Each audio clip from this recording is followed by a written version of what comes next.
You, John Fitzgerald Kennedy, do solemnly swear I, John Fitzgerald Kennedy, do solemnly swear that you will faithfully execute the office of President of the United States that I will faithfully execute the office of President of the United States and will, to the best of your ability, and will, to the best of my ability, preserve, protect, and defend the Constitution of the United States. preserve, protect, and defend the Constitution of the United States. So help you God.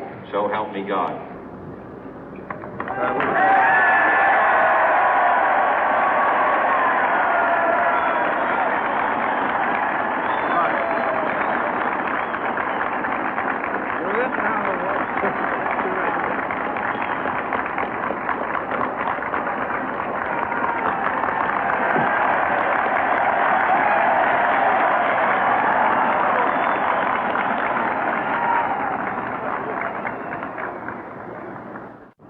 Vice President Johnson, Mr. Speaker, Mr. Chief Justice, President Eisenhower, Vice President Nixon, President Truman, Reverend clergy, fellow citizens. We observe today not a victory of party, but a celebration of freedom, symbolizing an end as well as a beginning, signifying renewal as well as change. For I have sworn before you and Almighty God the same solemn oath our forebears prescribed nearly a century and 3/4 ago. The world is very different now, for man holds in his mortal hands the power to abolish all forms of human poverty and all forms of human life.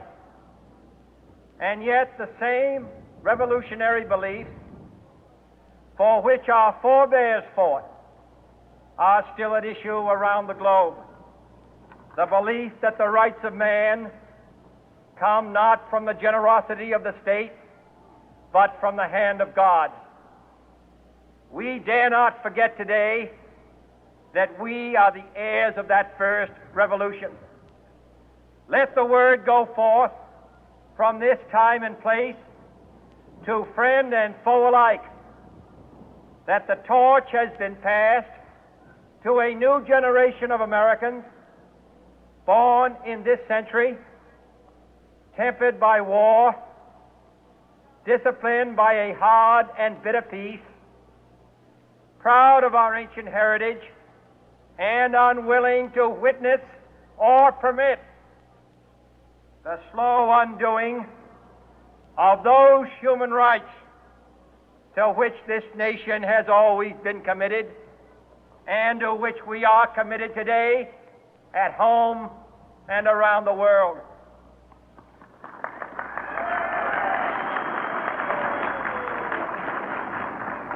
Let every nation know, whether it wishes us well or ill, that we shall pay any price, bear any burden, meet any hardship, support any friend, oppose any foe to assure the survival and the success of liberty.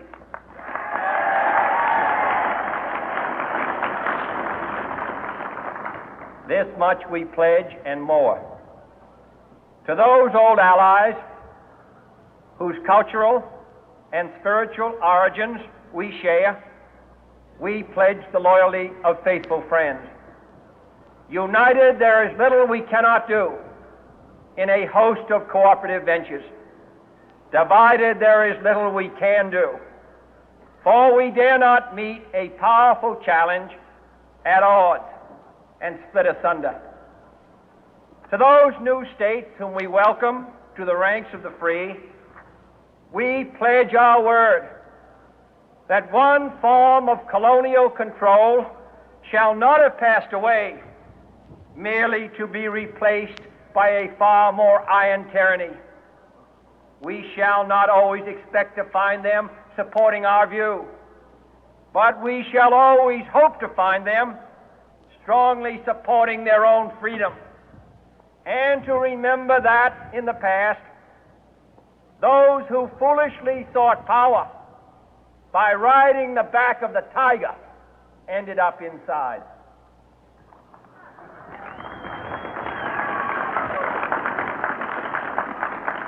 To those people in the huts and villages of half the globe struggling to break the bonds of mass misery, we pledge our best efforts to help them help themselves for whatever period is required, not because the communists may be doing it, not because we seek their votes, but because it is right. If a free society cannot help the many who are poor, it cannot save the few who are rich.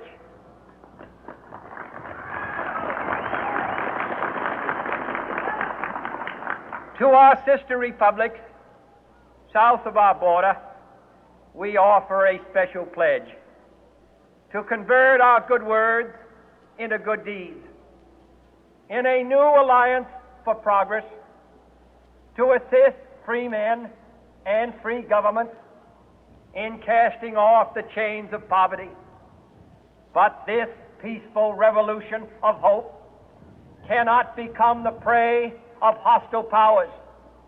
Let all our neighbors know that we shall join with them to oppose aggression or subversion anywhere in the Americas.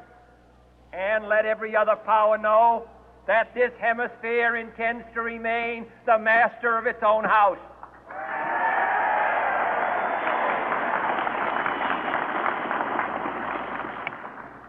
To that World Assembly of Sovereign States, the United Nations, our last best hope, in an age where the instruments of war have far outpaced the instruments of peace, we renew our pledge of support to prevent it from becoming merely a forum for invective, to strengthen its shield of the new and the weak, and to enlarge the area in which its writ may run.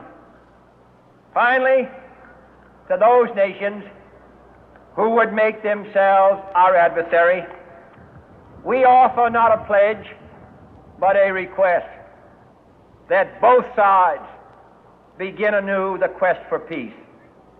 Before the dark powers of destruction, unleashed by science, engulf all humanity in planned or accidental self-destruction, we dare not tempt them with weakness, for only when our arms are sufficient beyond doubt can we be certain beyond doubt that they will never be employed. But neither can two great and powerful groups of nations take comfort from our present course, both sides overburdened by the cost of modern weapons, both rightly alarmed by the steady spread of the deadly atom, yet both racing to alter that uncertain balance of terror that stays the hand of mankind's final war.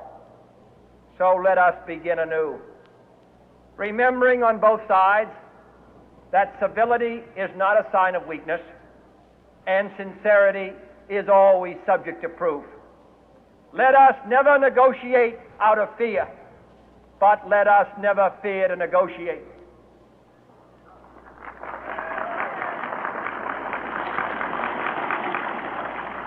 Let both sides explore what problems unite us, instead of belaboring those problems which divide us.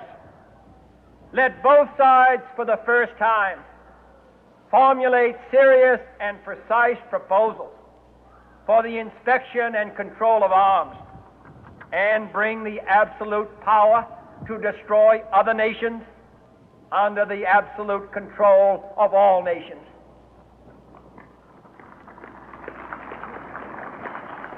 Let both sides seek to invoke the wonders of science instead of its terrors.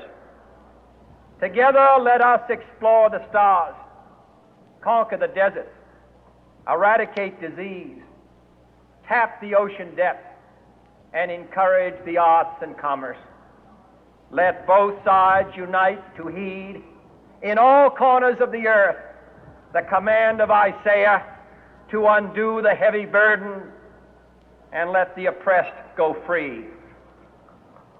And if a beachhead of cooperation may push back the jungle of suspicion, let both sides join in creating a new endeavor, not a new balance of power, but a new world of law, where the strong are just and the weak secure and the peace preserved.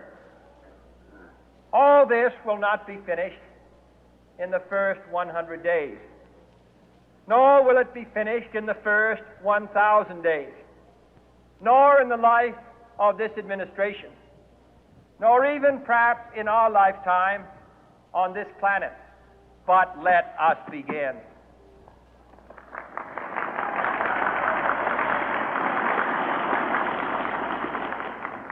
In your hands, my fellow citizens, more than mine, will rest the final success or failure of our course.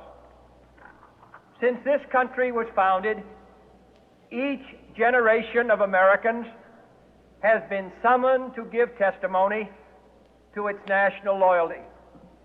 The graves of young Americans who answered the call to service surround the globe.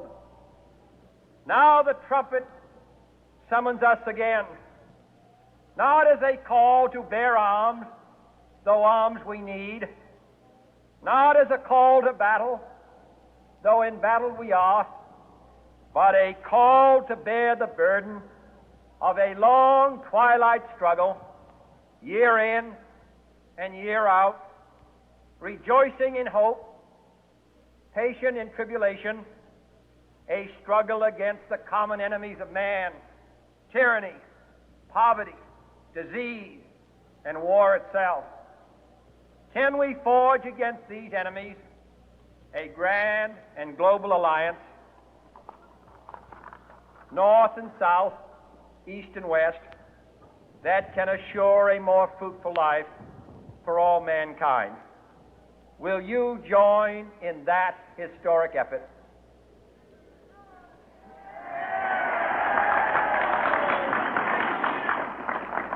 In the long history of the world, only a few generations have been granted the role of defending freedom in its hour of maximum danger. I do not shrink from this responsibility. I welcome it.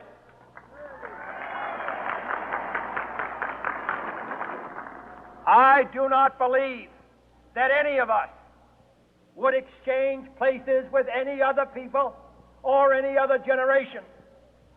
The energy, the faith, the devotion which we bring to this endeavor will light our country and all who serve it. And the glow from that fire can truly light the world. And so, my fellow Americans, ask not what your country can do for you, ask what you can do for your country.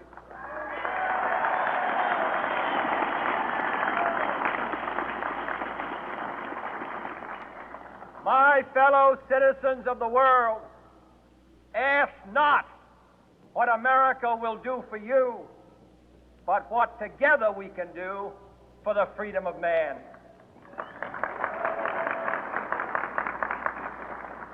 Finally, whether you are citizens of America or citizens of the world,